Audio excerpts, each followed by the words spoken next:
Assalamualaikum warahmatullahi wabarakatuh.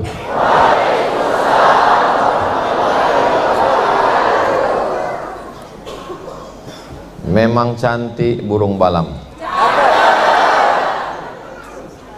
ditangkap di tengah laman, dari bunyi sambutan salam. Sepertinya jamaah belum sarapan. Apa kabar semuanya? Sehat?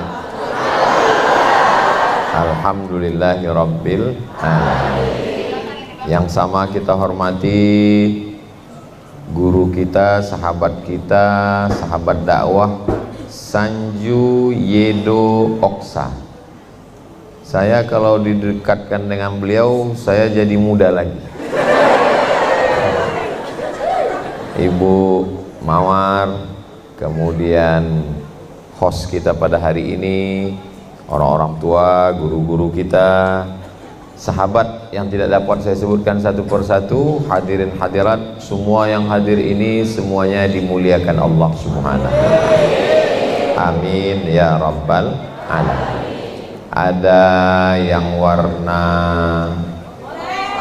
orange, ada yang warna putih, ada yang warna hitam, ada yang belang-belang. Semua warna itu datangnya dari Allah dan akan kembali kepada Allah. Dan tidak semua manusia ini warnanya suka pada satu warna, macam-macam.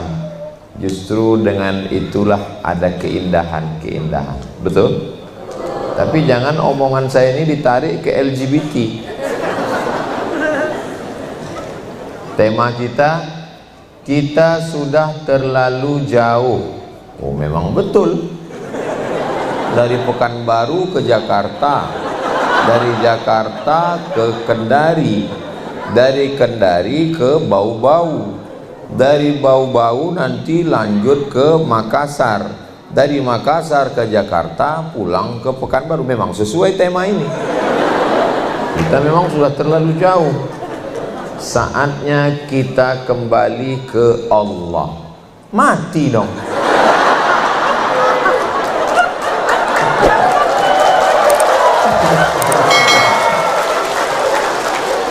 Maksudnya yang selama ini sudah jauh dari jalan Allah. Allah katakan kalau mau usaha yang halal, ternyata dia silap, khilaf, salah, lalu minjam riba. Itu kan udah terlalu jauh. Mudah-mudahan balik lagi ke yang halal. Sudah punya istri solihah, cantik, jalannya udah terlalu jauh. Playboy cap tupai. Ini udah terlalu jauh ini. Maka kembali lagi ke Allah, maksudnya kembali yang sudah diberikan Allah, kembali ke istri yang halal, yang baik, yang solihah. Alhamdulillah Pak Ustadz, dia sudah kembali ke istri. Alhamdulillah, tapi istri temannya. Nauzubillah. Sudah nyoba narkoba, sabu-sambu, ganja, pil anjing gila. Pas lagi punya uang pakai morfin, pakai narkoba, pakai sabu-sabu, lagi duit banyak. Pas lagi akhir bulan gak ada uang, mabuknya pakai Pertamax. Sudah diisap gak juga mabuk, rupanya Pertamax isi solar. Ini udah terlalu jauh ini. Sejauh ini yang paling jauh. Ya balik lagi ke jalan Allah. Jadi langkahnya itu yang pertama adalah sadar. D. Didik, duduk, dengar, diam. Sadar. Langkah yang pertama kembali ke jalan Allah ini adalah sadar. Kalau bahasa kampung saya, awareness. Sadar. Ini mohon maaf, ini udah sadar semua. Sudah. Begitu bangun tadi kita sudah sadar. Alhamdulillahilladzi ahyana ba'dama amatana wa ilaihin nusyur. Waktu masuk ke toilet itu kita sadar atau enggak sadar? Sadar. Islam ini selalu mengajarkan kita sadar. Dengar baik-baik. Jangan nanti pulang dari sini pas ditanya, tadi Ustaz Somad ngomong yang pertama itu apa? Sabar. Ini contoh sama yang nggak sadar. Orang ngomong sadar dia bilang sabar. Yang pertama adalah sadar. Kita kenapa diajarkan masuk toilet kaki kiri? Ternyata pas gitu masuk toilet kanan, keluar lagi masuk kiri. Itu sebenarnya supaya kita setiap langkah itu sadar.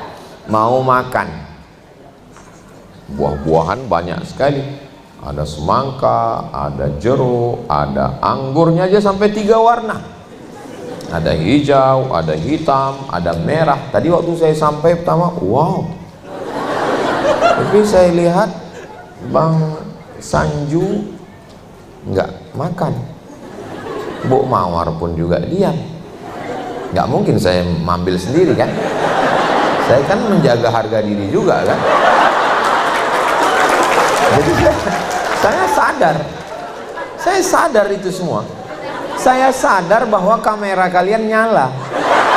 Kalau saya ambil, itu saya sedang sadar. Nah itu, jadi bersadar. Begitu juga waktu kita minum. Enaknya, entengnya, dia tuang air, dia minum. Ini sadar. Ini yang dipakai ini tangan kiri. Berarti nggak sadar. Maka yang pertama sekali adalah sadar. Bagaimana melatih kesadaran? Pejamkan mata, rasakan keheningan, tarik nafas dalam-dalam, rasakan hembusan nafas dari hidung, sekali tarik, sekali hembus. Melatih kesadaran dalam ilmu meditasi. Meditasi itu sebenarnya melatih kesadaran. Nafas pun disadari. Karena banyak orang nggak sadar bahwa dia sedang bernafas. Kalau waktu bernafas nggak sadar masih lumayan. Ini yang paling khawatir. Kalau anginnya keluar dari atas namanya nafas. Kalau dari bawah sama-sama angin, tapi dia nggak sadar, keceplosan. Pas ditanya orang, kau kenapa itu? Aduh, nggak sadar aku tadi. Makanya banyak manusia ini kehilangan kesadaran. Jadi kalau ada suami ibu, suami mbak, suami kakak yang agak-agak hilang kesadaran, ambil air, percikkan ke wajahnya. Sadar kau. Jadi yang pertama kali langkah kita sudah terlalu jauh, kita mesti sadar. Ini sawah, ini sawah. Dulu kita waktu kecil ngelukis kan gitu. Ada gunung, matahari di tengah, ada sawah. Iya kan? Gitu. Kalau gitu lukisannya berarti udah tua. Anak-anak sekarang lukisnya nggak gitu. Anak saya ngelukis Spiderman. Jauh sama lukisan saya dulu. Ini sawah, ini sawah. Di tengah sawah ini kan ada jalan yang licin. Begitulah kita hidup ini. Kita lagi bawa padi, padinya berat, jalannya licin. Waktu melewati jalan yang licin itu kita hati-hati. Dan saat melewati jalan yang licin itu kadang kita terpleset ke kiri. Tapi kita sadar, kita naik lagi ke atas. Sebelum sampai ke tempat penumpukan padi, kita akan terus jatuh, naik lagi. Itu namanya sadar. Jangan sampai jatuh, masuk ke kolam, nangguk ikan. Ini nggak sadar bahwa tujuan dia ke sana bukan mau cari ikan. Dia mau ngambil padi, panen, dibawa ke tepian. Jadi orang mesti disadarkan. Begitu juga seperti orang naik motor pagi, Bismillahirrahmanirrahim, la haula wala quwata illa billah. Dia sadar. Tapi yang namanya manusia mungkin lupa, mungkin silap, mungkin salah, agak lari-lari ke trotoar. Sadar lagi. Lampu merah, sadar atau nggak sadar? Sadar. Begitu lewat, prit. Kenapa kamu lewat lampu merah? Saya ngeliatnya hijau, Pak. Berarti nggak sadar, buta warna. Makanya dibangun kesadaran mata. Sebelum berangkat itu yakinkan pakai sepatu, karena sekarang nggak boleh naik motor pakai sendal. Yakinkan helmnya standar SNI. Yakinkan bahwa semuanya STNK, BPKB, pajak sudah bayar, SIM masih hidup.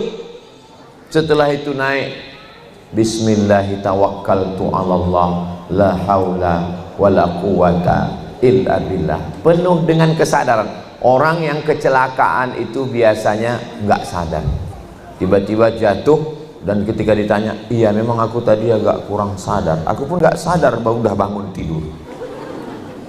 Islam ini mengajarkan kita semua gerakannya sadar. Mau makan, sadar bahwa kita makan. Allahumma barik lana fima rozaqtana wa qina azabannar. Mau tidur, kita sadar bahwa kita mau tidur. Bismika Allahumma ahya. Jangan dibaca sekarang. Kadang-kadang mau kehilangan kesadaran. Sadar bahwa kita sedang berada di dunia dan umur kita tidak lama. Hidup ini sebenarnya apa sih hidup itu? Hidup adalah hidup. Hidup adalah bernafas. Hidup adalah bernyawa. Hidup adalah berpikir. Hidup adalah berkarya. Kalau menurut Ustaz Somad, hidup adalah menunggu mati. Hidup ini sebetulnya nunggu mati. Tapi yang namanya nunggu itu kan membosankan. Namanya nunggu. Apalagi nunggu kamu. Hidup itu membosankan, memuakkan, menjemukan.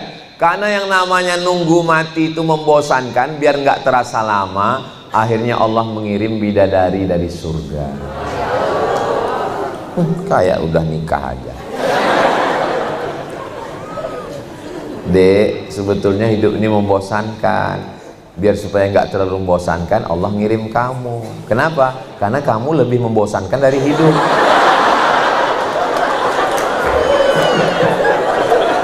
Tolong jangan dipakai. Soalnya kalau dipakai ketahuan dari saya, rusak nama baik saya. Nah, karena dunia ini tempatnya nunggu, yang namanya waiting room itu membosankan, maka biasanya di ruang tunggu, ini ngantri nih, ngantri bawa istri mau periksa ke rumah sakit spesialis objin. Spesialis objin itu bukan spesialis jin, spesialis kandungan. Kita nunggu nih, ngantri panjang ramai. Lalu supaya nggak membosankan, disediakan TV supaya kita nonton, supaya nunggunya nggak terlalu lama. Tujuan kita di sini nonton atau nunggu? Nunggu kan? Ketika dokternya manggil, pasien nomor 5, apa kita ngomong? Mohon maaf ya Bu Dokter, kita selesaikan dulu sinetronnya ya. Sebetulnya kita ini datang mau nonton apa mau nunggu? Mau nunggu, tapi supaya nunggunya jangan terlalu lama, kita disuruh nonton. Begitu juga dengan hidup ini. Hidup ini sebenarnya nunggu mati. Maka waktu malaikat maut manggil nomor 5, tolong ya malaikat maut, anakku belum nikah. Ya nggak bisa. Ini disediakan Allah cuma nunggu. Makanya kalau ada orang yang berdoa, ya Allah matikanlah aku ketika anak-anakku udah nikah semua, ketika aku sudah punya cucu. Ini dia nggak memahami hakikat nunggu. Kita ini kalau sudah mati namanya innama amruhu idza arada syai'an ayaqula lahu kun Tapi yang namanya harapan berdoa ya enggak juga salah. Mudah-mudahan ketika kita menghadap Allah semuanya udah selesai insyaallah. Amin. Adakah hidup ini yang selesai? Hidup gak pernah selesai. Seperti Masjidil Haram yang gak pernah selesai sampai sekarang. Ya Allah, matikanlah aku ketika anakku udah nikah semua. Begitu anak udah nikah, ya Allah, mantuku lagi hamil, cucu lahir sekali. Ketika cucu sudah, itu yang lahir baru cucu laki-laki. Ya Allah, sekali lagi cucu perempuan sepasang. Kalau bisa cucu, kalau bisa aku hadir wisuda TK pun jadi. Ya Allah, kata malaikat sekarang nggak boleh wisuda lagi tahu.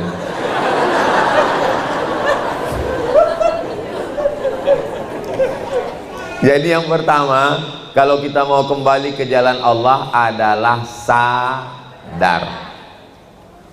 Stres dikit mabuk, stres dikit sakau, stres dikit ganja, stres dikit sabu-sabu, stres dikit narkoba.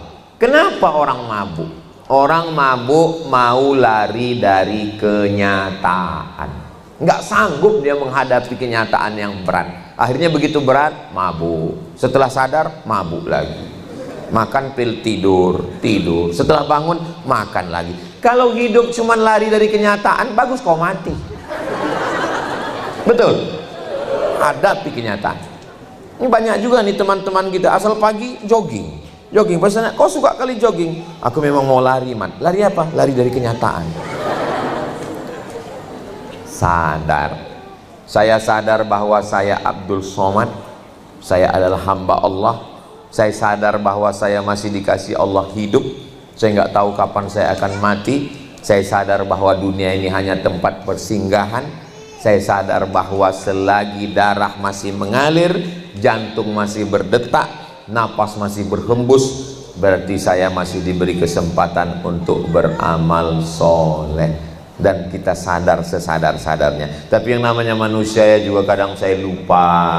Lalu yang ingatkan saya siapa? Netizen. Nggak ada ustadz yang ingatkan saya.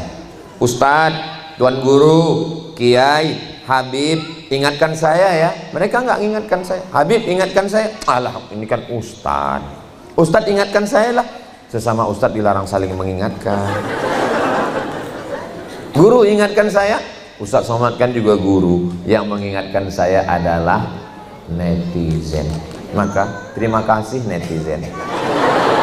Dan di antara netizen itu yang paling jujur mengingatkan saya adalah haters.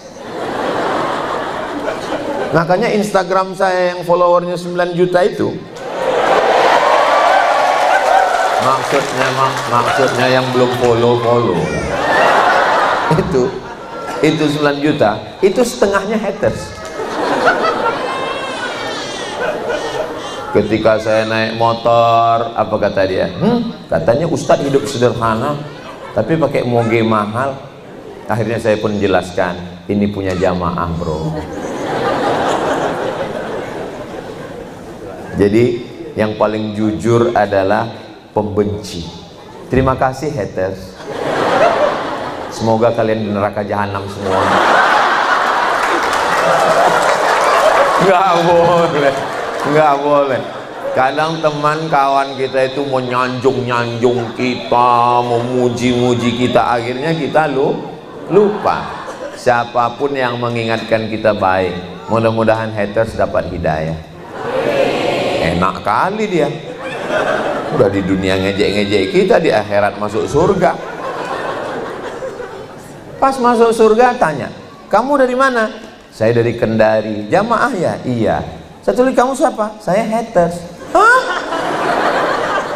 Tolong jangan dibuatkan memenya. Ini jamaahnya ada yang cerdas dibuat.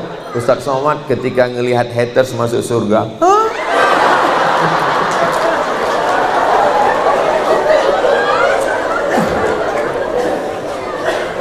Siapapun yang menyadarkan kita, katanya Ustadz minum pakai tangan kanan, melangkah pakai kaki kanan, masuk toilet pakai kaki kiri, keluar pakai kaki kanan.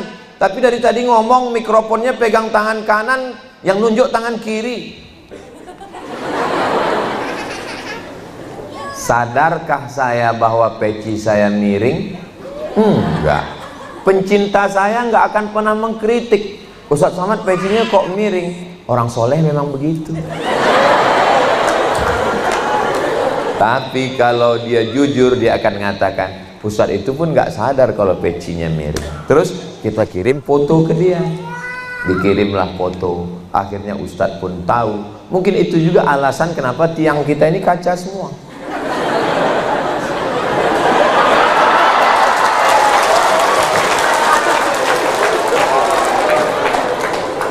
Apapun yang ada di ruangan ini membuat kita sadar. Jadi yang paling penting ini sadar. Sebagai suami kamu mesti sadar bahwa kamu adalah kepala rumah tangga. Kalau suami bangun jam 4, itu berarti dia sadar dia kepala rumah tangga. Tapi kalau ada suami yang bangun jam 5 di Kendari, istrinya bingung, sebenarnya yang suami ini aku atau dia? Sadar. Kayaknya dari senyumnya banyak yang mengalami. Mudah-mudahan suaminya segera sadar. Orang kehilangan kesadaran karena darah yang mengalir dari jantung nggak normal naik ke otak. Dari mana otak dapat oksigen? Dari darah. Darah yang mengalir dari jantung diembuskan jantung nggak normal naik ke otak. Kenapa nggak normal? Karena gula. Gula kalau masuk ke dalam air, air jadi kental. Darah kita ini air. Darah kita jadi kental karena banyak gula. Itu maka Ustadz Somad dikasih air putih.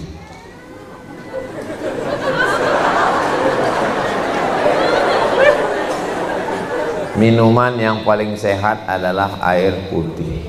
Ustadz Somad ini susah kita membedakan antara muji atau nyindir.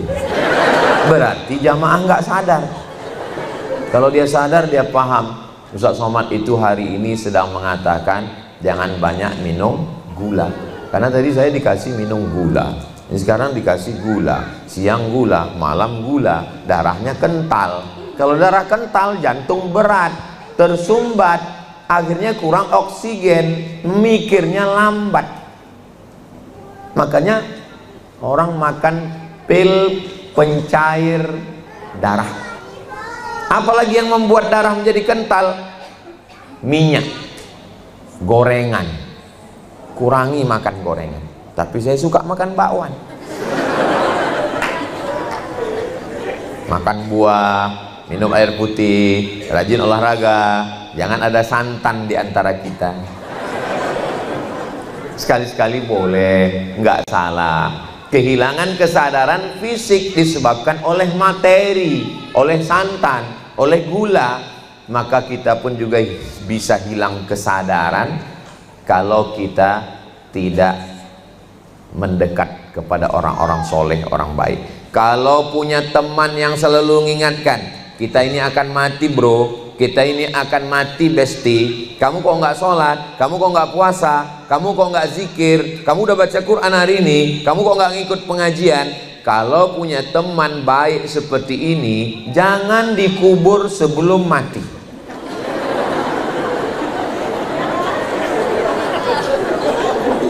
Mudah-mudahan teman-teman kita ini berteman di dunia, berteman lagi di surga insya Allah. Ustadz, ya. Kita nanti kalau di surga itu ketemu lagi dengan teman-teman kita. Iya, saya bilang. Aduh, saya nggak bisa ketemu dia Pak Ustadz. Sampai sekarang utangnya belum bayar. Mudah-mudahan sebelum mati kita bisa bayar utang insya Allah. Banyak juga yang belum.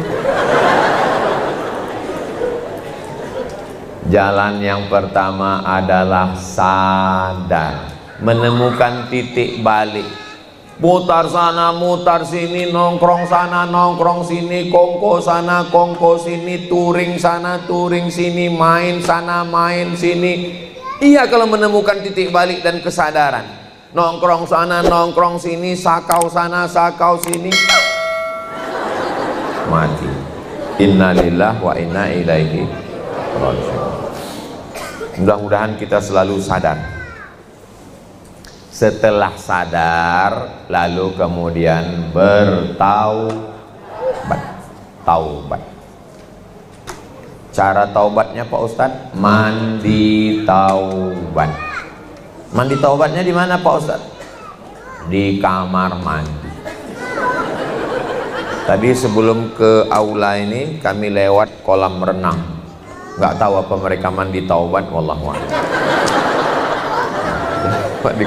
Mereka angkat tangan. Saya sengaja nggak ngelihat. Saya kan menjaga mata saya kan. Dipanggil Ustadz katanya. Aduh terpaksa. Ya, saya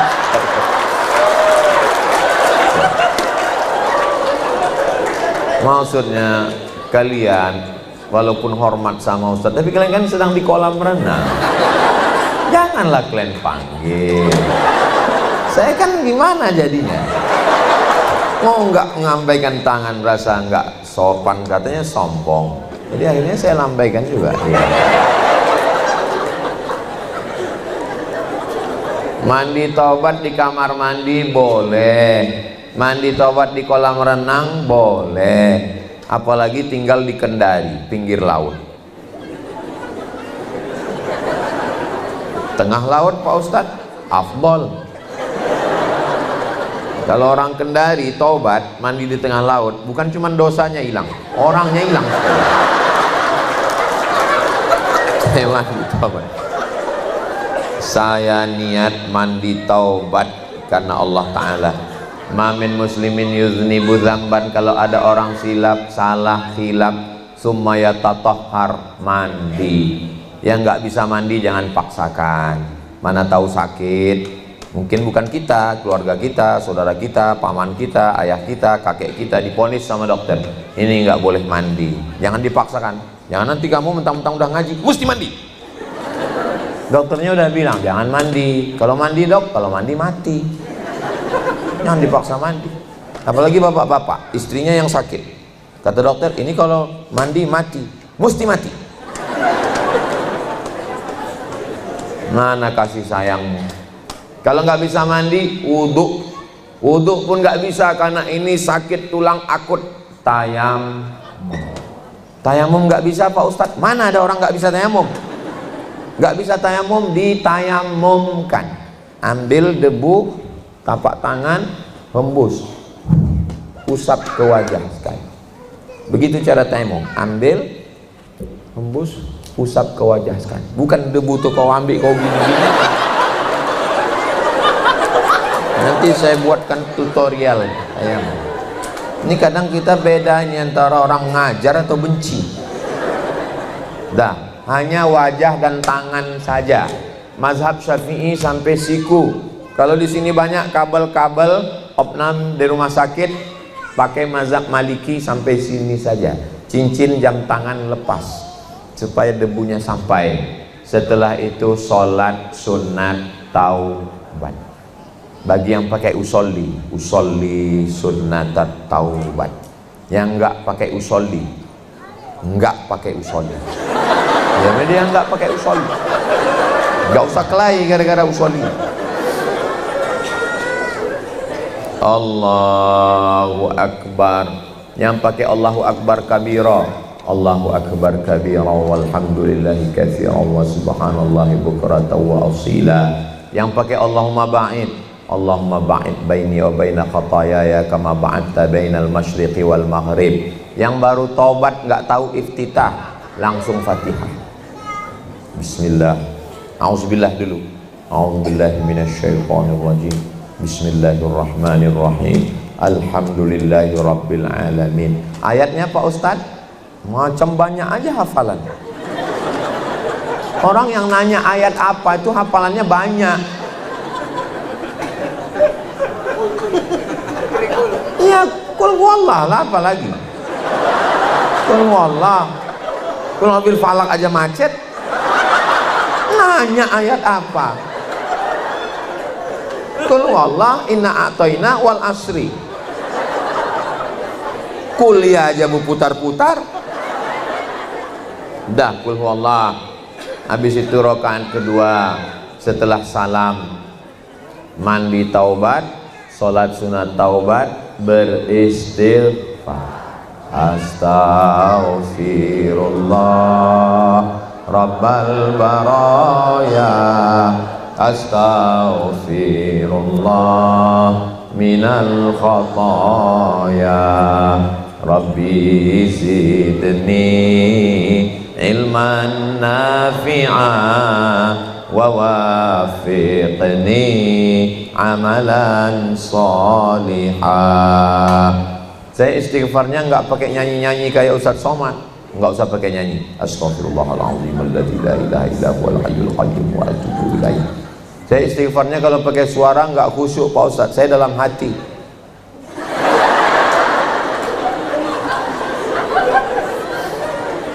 Tergantung senyamannya kita masing-masing. Ada orang istighfar itu kalau dia lagi rame-rame muhasabah dipimpin oleh Ustadz Kiai Habib Buya Tuan Guru, ya Allah begitu banyak dosa kan. Tapi ada orang yang nggak suka rame-rame, dia maunya sendirian di tengah malam. Saya termasuk kalau rame saya susah nangis, tapi kalau saya sendiri, udah saya coba beberapa kali rame saya payah nangis. Pernah saya diminta, Ustadz tolong bimbing kami acara malam muhasabah. Saya bilang aku nggak bisa nangis. Nggak apa-apa Pak Ustadz. Ya nggak seru dong. Ya, nggak apa-apa, saya coba. Habis sholat tahajud malam, ya Allah begitu banyak dosa kami ya Allah, ampunkan silap salah kami. Saya lihat nggak ada yang nangis.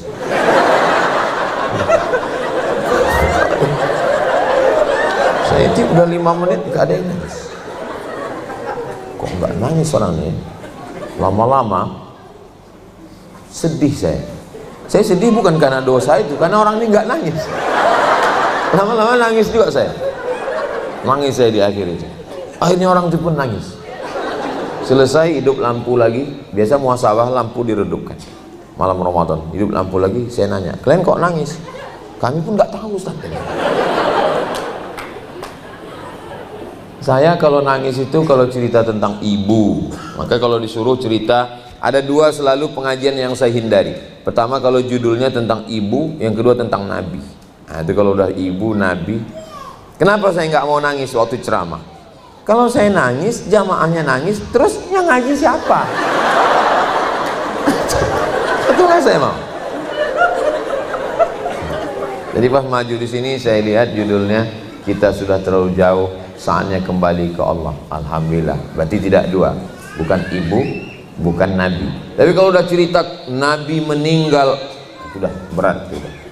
Untuk menahan emosi di dalam. Jadi tergantung kita masing-masing. Ibu biasanya bisa nangis itu rame atau sendiri? Saya sendiri Pak Ustaz. Tapi dia dari mulai tanggal 25.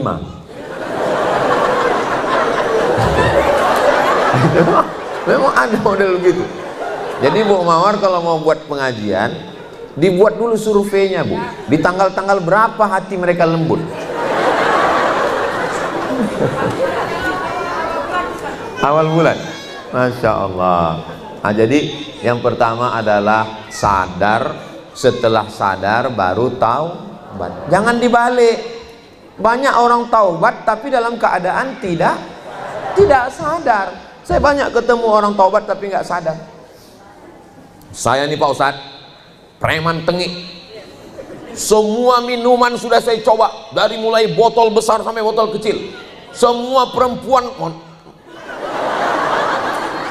Jadi lama saya menung jamaah-jamaah yang model begini.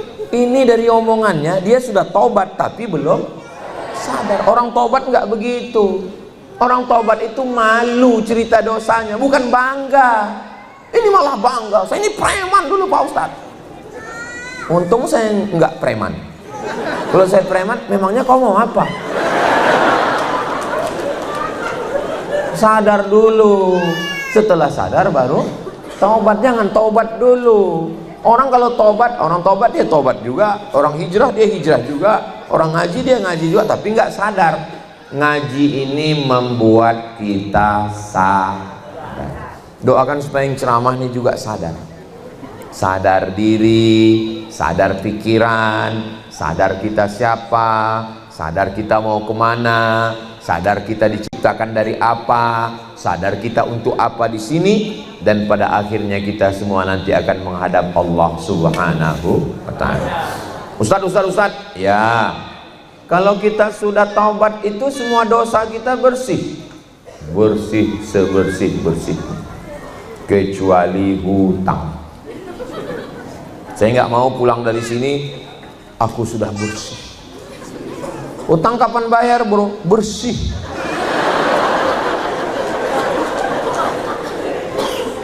Dulu pernah minum khamar, bersih. Dulu pernah buat maksiat, bersih. Mudah-mudahan Allah menerima taubat kita semua. Jangan lupa itu istighfar. Tadi saya bangun, habis bangun sholat sunat, menunggu azan, saya amalan 3 ini jangan sampai tinggal. Istighfar 100, sholawat 100, la ilaha illallah 100. Sholat sunat wudu, sholat sunat taubat, sholat sunat tahajud, sholat sunat hajat. Habis itu istighfar 100, sholawat 100, la ilaha illallah 100. Saya duduk nunggu azan subuh, nggak kedengaran. Saya buka jendela, sudah terang. Rupanya jam masih jam Pekanbaru.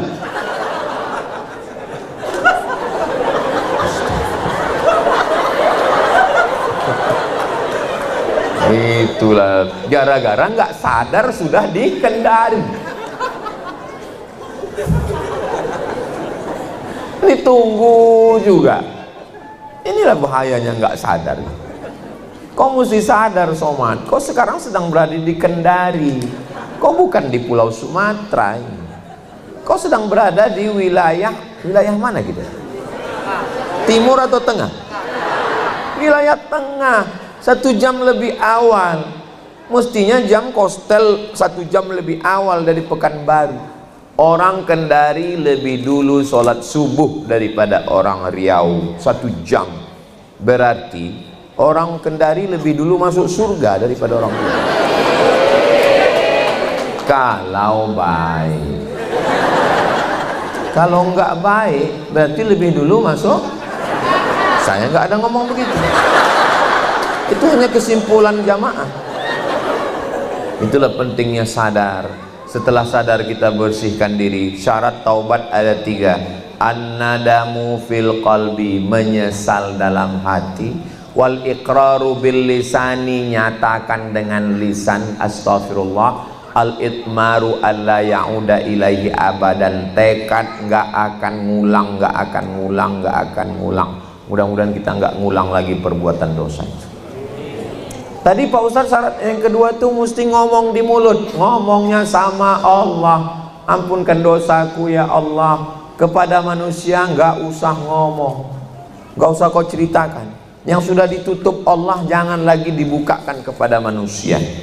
Suami-suami yang kalian ini Fir'aun, yang kalian genderuwo, ngakunya sama Allah aja. Jangan ngaku sama istri, karena istri kalian belum tentu siap menerima kalian. Betul, Bu?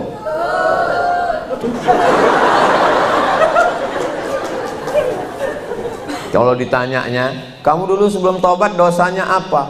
Dosaku sebanyak buih di lautan, sebanyak pasir di pantai, sebanyak bintang di langit, sebanyak jerawatmu. Tapi aku yakin, Mama, maafmu lebih luas dari luasnya langit dan bumi. Gitu cara ngelesnya. Gak usah kalian ceritakan. Kalau mereka punya catatan-catatan, gak usah kalian buka catatannya. Kenapa? Karena itu hanya akan membuat hati kalian semakin sakit, semakin beku, dan susah kalian memaafkannya. Lupakan semuanya. Ya Allah, tolong lumpuhkan otakku. Hanya untuk ini aja. Untuk yang lain jangan. Karena kita manusia biasa, kita bukan nabi. Kita tidak bisa menerima orang apa adanya. Begitu juga jujur itu sama Allah Subhanahu wa taala, mengadulah sama Allah, sebutkan dosa satu-satu, tapi jangan kuat-kuat. Khawatirnya dia pura-pura tidur nguping. Ya Allah, aku kemarin, dia nggak sabar, apa lagi?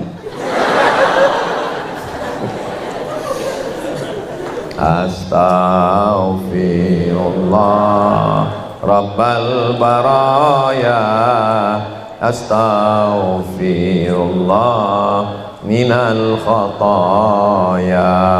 Selesai. Sejahat apapun kalian anak muda, senakal apapun kalian, tutup masa lalu sebagaimana Allah sudah menutupnya. Jangan kalian buka-buka lagi. Kunci mati, kuncinya buang di laut pantai Kendari. Kunci mati, gembok mati, pergi ke Masjid Alam, campakkan ke laut. Tapi kau jangan ikut. Dah.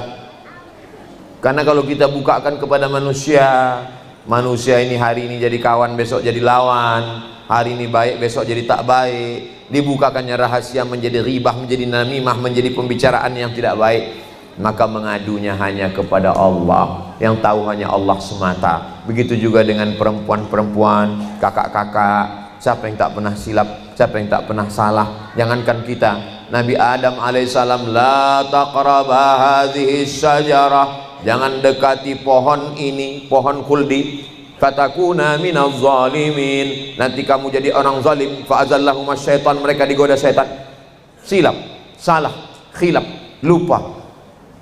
Akhirnya mereka bertaubat, Rabbana zalamna anfusana wa illam taghfir lana wa tarhamna lanakunanna minal khasirin. Cukup, nggak ada dia mengaku macam-macam. Rabbana zalamna anfusana wa illam taghfir lana wa tarhamna lanakunanna minal khasirin. Bersih sebersih-bersihnya. Setelah itu sadar, taubat. Yang ketiga, berjamaah, jangan sendirian. Jangan sendirian. Yang sudah punya komunitas, alhamdulillah. Ini yang jilbab oren ini apa nama komunitasnya, Bu? Khansa. Saya sebetulnya pura-pura nggak tahu aja. Orang ada tulisannya kok Khansa. Ibu yang pakai jilbab hitam, woman in black. Yang sudah punya komunitas, mudah-mudahan istiqomah. Anak-anak muda, ada kemarin tadi malam tuh ngasih saya rompi. Saya lihat biker subuhan. Oh, saya ambil, rupanya ada namanya. Saya balikkan lagi. Ketua, saya bilang sama Ustaz Auzi, Zi balikkan Zi. Kenapa Ustaz? Ada namanya saya. Bukan untuk saya sih. Makanya sadar Ustaz Somad, jangan kegeeran. Sering kali saya dikasih rompi begitu, pemakaian rompi, gitu udah dipasang, udah foto selesai, Ustaz mohon balikkan lagi Ustaz. Banyak komunitas-komunitas, ada Al-Jam'iyatul Wasliyah, komunitas, organisasi dari Sumatera Utara. Saya kebetulan dulu juga SD saya Al-Jamiatul Wasliyah, Sanawiyah Al-Jamiatul Wasliyah. Rupanya sudah sampai ke Sulawesi Tenggara. Ada biker subuhan, ada. Kamu komunitasnya apa? Komunitas tanpa nama. Biar supaya apa? Biar supaya kita nggak riak, Pak Ustadz. Terus namanya apa? Tanpa nama. Ya riak juga lah itu. Ya nggak apa-apa riak. Insya Allah itu untuk iklan supaya yang lain tahu. Jadi adik-adik yang punya komunitas, jangan kelahi antar komunitas, jangan ejek-ejek, jangan olok-olok, warna-warni indah, tapi semua tujuannya satu, la ilaha illallah Muhammadur Rasulullah sallallahu alaihi wasallam. Terus kalau sudah hijrah, sadar sudah, taubat sudah, berkomunitas sudah. Di komunitas tolong buat acaranya ngaji sosial, ngaji keilmuan, sosial, silaturahim. Kalau ngaji jangan mau nunjukkan mobilnya mewah, gelangnya, cincinnya, motornya. Betul-betul mau ngaji. Kalau mau ngaji bukan mau menunjukkan skincare-nya yang masih kredit belum lunas. Memang betul-betul mau ngaji. Setelah itu namanya didata, nomor handphonenya, alamatnya, pekerjaannya. Mungkin di komunitas ini ada yang punya catering, lalu ada yang mau nikahkan anak, ketemunya di ngaji. Saya kebetulan mau nikahkan anak saya. Kamu punya catering? Iya. Tapi jangan mentang-mentang satu komunitas nawarnya membunuh. Kalau kamu satu porsinya berapa ya? 50.000. Kalau 5.000 gimana? Kalau ada ibu yang punya catering, terus komunitas kita nawar begitu, bilang izin sebentar ya, aku mau ke belakang. Dawat. Apa ini? Kopi Mirna.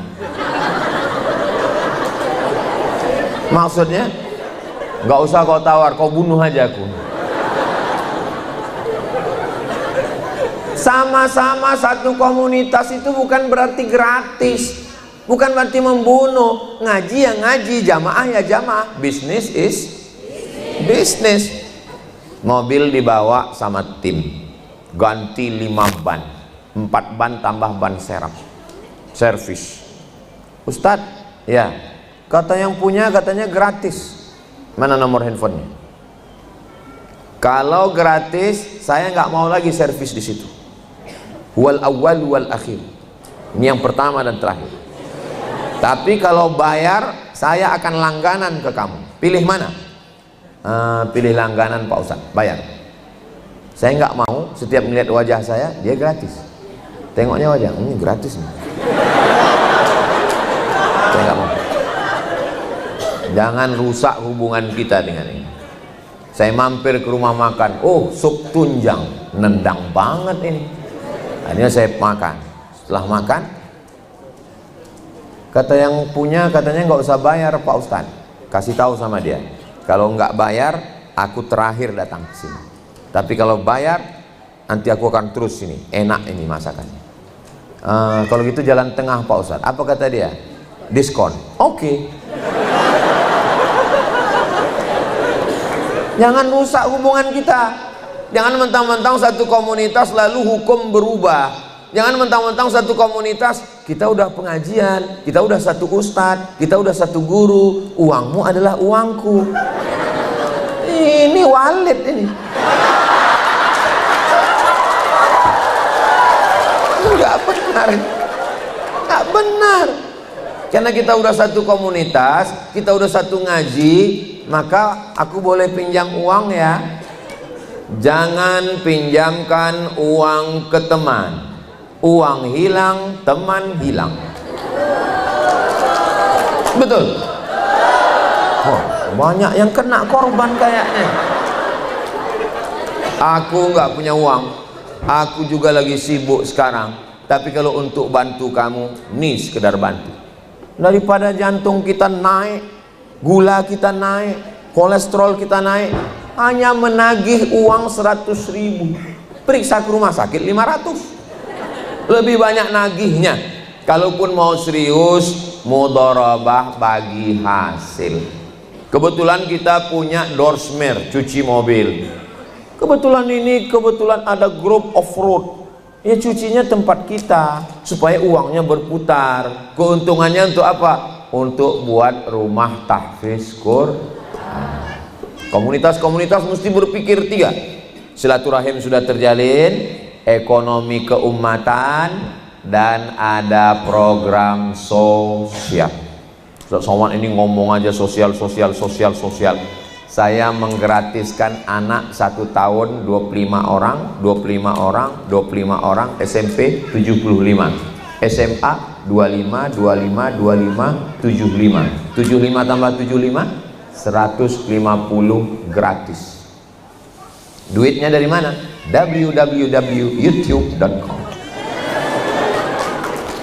Semua hasil YouTube channel Ustadz Abdul Somad Official itu yang ibu tonton, jangan lupa subscribe, like, share, and comment. Itu semua uangnya nggak pernah mampir ke rekening Abdul Somad, semuanya langsung masuk ke yayasan, gaji guru, beli beras, beli minyak. Yang tepuk tangan, tunggu.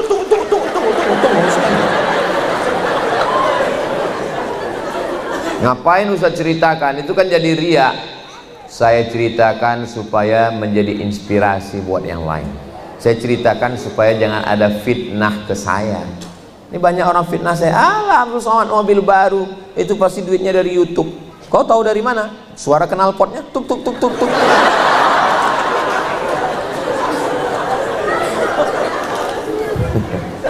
Program itu mesti ada 3, silaturahim, ilmu, dan sosial. Sosialnya sudah dapat, datang. Silaturahimnya sudah dapat, ilmunya sudah dapat. Untuk bulan ini kamu petugas yang bangunin malam tahajud jam 3 ya. Iya. Apa nama programnya? Tahajud Call. Bangun ya Besti. Malaikat maut udah dekat. Hai guys, bangun ya. Kita tahajud, karena yang kekal abadi hanya sholat, yang lain itu tinggal. Nah, setelah telepon sana, telepon sini, tidur. Besok pas ketemuan, kamu yang bertugas bulan ini kan? Iya. Kamu tahajud? Enggak. Kenapa? Karena kita sudah menyuruh orang buat baik, kita udah dapat pahala. Ini aliran sesat. Kita bukan cuma ngajak orang. Kalau sholat tahajud ya udah tahajud aja. Jangan tahajud live. Kamera menyala abangku. Sholli sunnat tahajud. Orang sholat tahajud ngelihat tempat sujud, dia ngelihat like berapa. Allah. Jangan rusak. Bangunkan orang bagus, ngajak orang bagus. Alhamdulillah Pak Ustadz, kami udah punya komunitas anak-anak muda Pak Ustadz. Apa judulnya? Playboy Cap Tupai. Tupai hijrah Pak Ustadz. Udah tobat semua kami Pak Ustadz. Terus siapa yang kamu telepon? Ya pacar saya. Hah? Tapi katanya sudah tobat. Tobat kok masih pacaran? Ini pacaran syariah Pak Ustadz.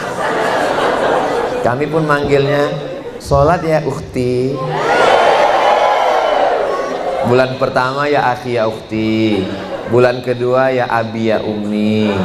Bulan ketiga ya almarhum ya almarhumah. Setan gak pernah ngajak berzina.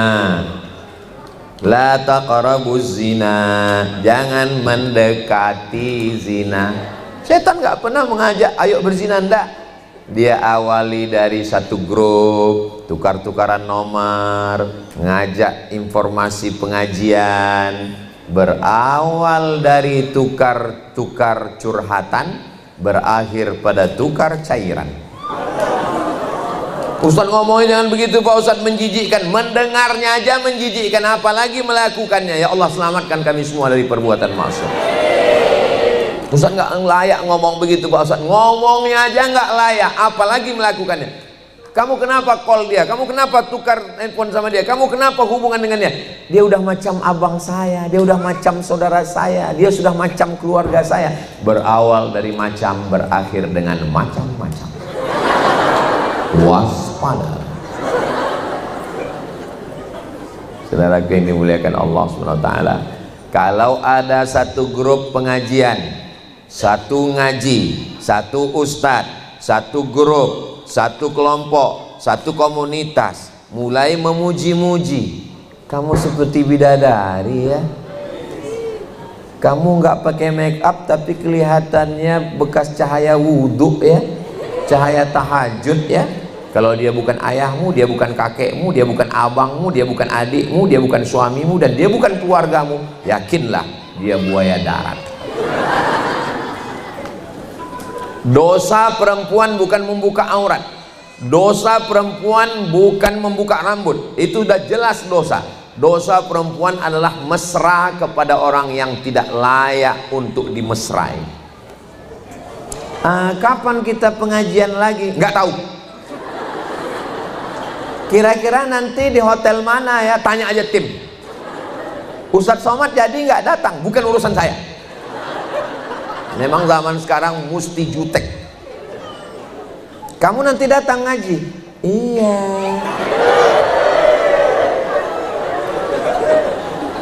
Jangan. Ustadz enak aja ngomong begitu. Ustadz kan udah nikah. Ustadz kan ustadz. Tidak ada perempuan yang boleh komunikasi ke saya kecuali istri saya. Kenapa? Karena saya pun berpotensi untuk menjadi setan. Itu pesan ibu saya. Kata ibu saya, kau hati-hati, kau ustadz. Aku nih ustadz mak, setannya ustadz juga. Aku nih dari Al-Azhar Mesir mak, setan yang menggoda kau lulusan Kairo juga, lulusan Fir'aun.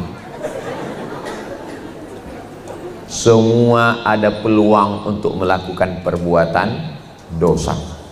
Handphone saya ini nggak ada passwordnya, maka kalau di rumah istri saya mau lihat, tapi dia nggak pernah ngelihat, nggak pernah sekalipun diperiksanya. Ustaz kok tahu? Saya intip juga dari jauh. Memang ada password. Memang nggak ada password. Saya bilang sama dia, aku bilang aku nggak mau ada kecurigaan antara kita. Ini nggak ada password, dibuka langsung terbuka, langsung nggak ada. Saya letakkan sih. Tapi sambil main sama Sami saya tengok juga. Dan handphone dia pun nggak ada password. Dan saya tidak pernah membuka-buka handphone dia. Hubungan kita adalah trust. Hubungan kita adalah kepercayaan. Ini penting. Mudah-mudahan adik-adik yang belum nikah dapat jodoh yang baik-baik. Banyak sekali yang belum nikah. Saya tengok yang bilang amin tadi kayaknya anak udah 3. Itu untuk anak-anak kami Pak Ustadz. Semua ini sudah ada jodohnya, cuman belum kelihatan. Itu aja. Bayangkan kalau kita lahir langsung kelihatan, kan nggak enak hidup ini. Coba bayangkan lahir, begitu TK langsung dikasih tahu, itu jodohmu. Saya langsung lemas. Itu.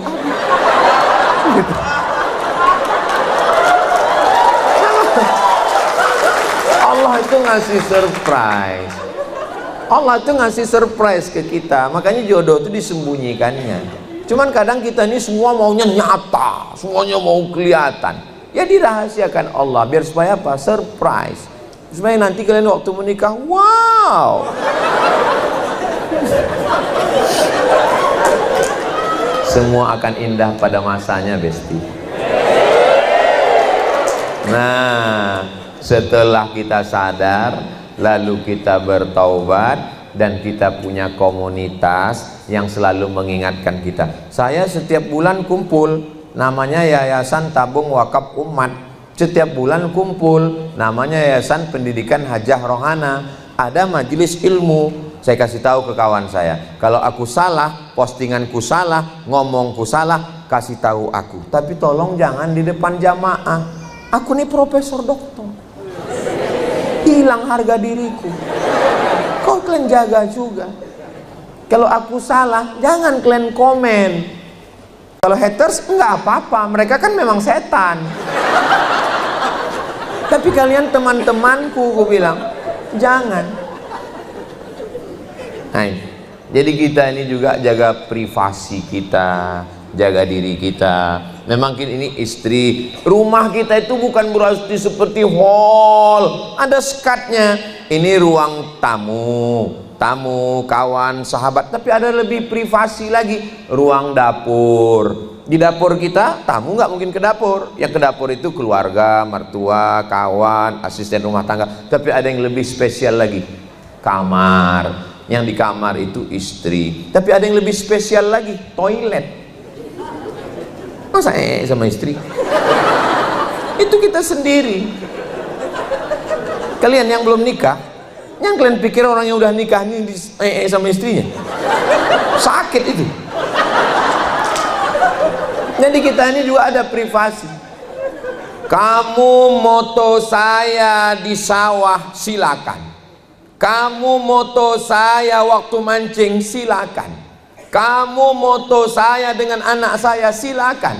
Kamu moto saya dengan istri saya, silakan. Kamu moto saya di kampung saya, silakan. Tapi kalau sampai kamu moto ijazah saya akan